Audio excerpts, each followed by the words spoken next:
Hello everybody. Well, in this moment or in this video, I'm going to answer the question, should education nowadays be based on the concept of blank slate proposed by Steven Pinker, and why? Well, in this case, I will say that yes, I totally agree with Mr. Pinker, as he's talking about the two factors that is related with the human being nature. That in this case is biological factors and environmental factors, that both of them influence the human behavior. Okay. So I am totally agree because, well, first I think that Mr. Pinker try to does not take extremisms or just one position. As well, I consider that children are not blank slates. They are not just like, I don't know how to say this, but they're not. Well, as I was saying, in this case, I think that children came to school with many things inside them, with many behaviors, many attitudes, some ideas, and all of that. But they're not just blank slates that we have to feel because they're empty. No, they are not empty. Well, also in this case, I would like to mention some examples of this, or why I think that biological factors have to be considered in this concept of the blank slate. And is, for example, a little baby that is crying, and he feels anger because he wants the mother's milk, but he never before had any influence or any bad example, let's say it like that, bad example from, for example, his father or his mother, of a violent attitude or a violent behavior. No, it's because inside him already exists anger, or already exists frustration and sadness and all of that. Okay, so I think that is also biological, but can be also genetic. That actually is the next example. It's a very personal example. For instance, my brother, he didn't grow up with his father, but even though he has the same personality as his father, he has the same attitude, the same behavior, the same way of talk, the same way of walking, the same ideologies, even if he didn't grew up with him. So it's not just environmental factors that influence my brother, but also because he's in his genes. Okay, well, that's another example. And well, actually, I could say that myself, I am an example of this, because, well, there are many things inside me that, well, I cannot explain why I have this attitude, I have this behavior.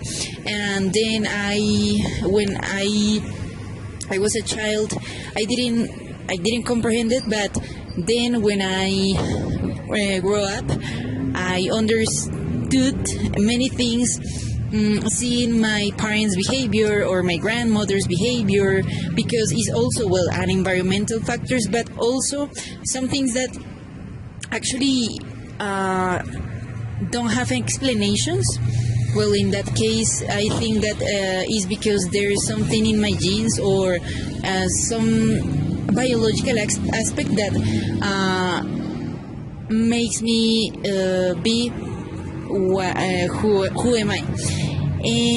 Well, and finally, as another argument, is that the noble savage is a concept that Mr. Pinker rejects, and I totally agree with him, because actually I can combine these terms with another course that I am seeing right now, that is Latin American literature, and I can see that actually indigenous people are not just as good as schools want to show us since we were children, no?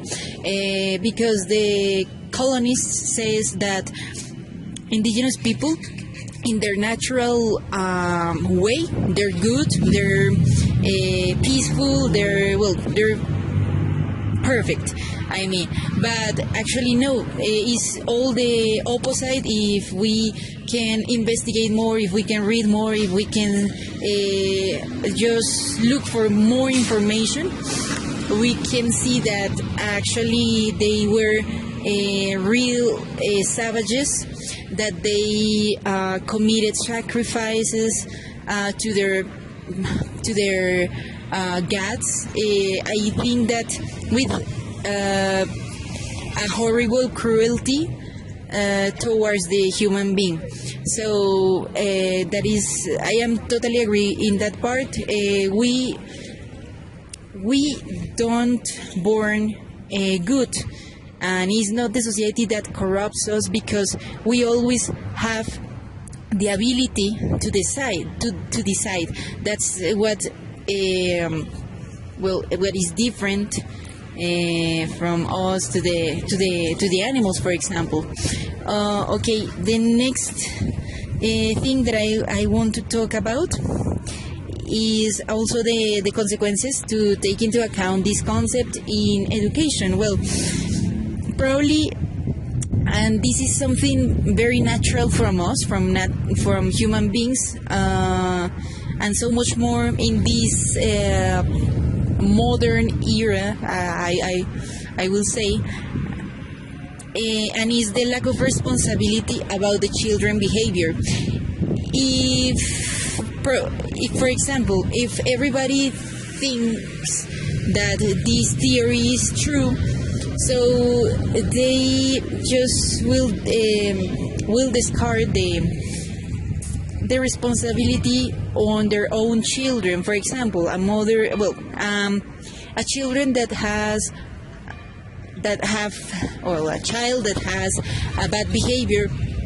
As I was saying, there is a lack of responsibility from the parents or the tutors of the children, and that bad way of blame others about others' behavior.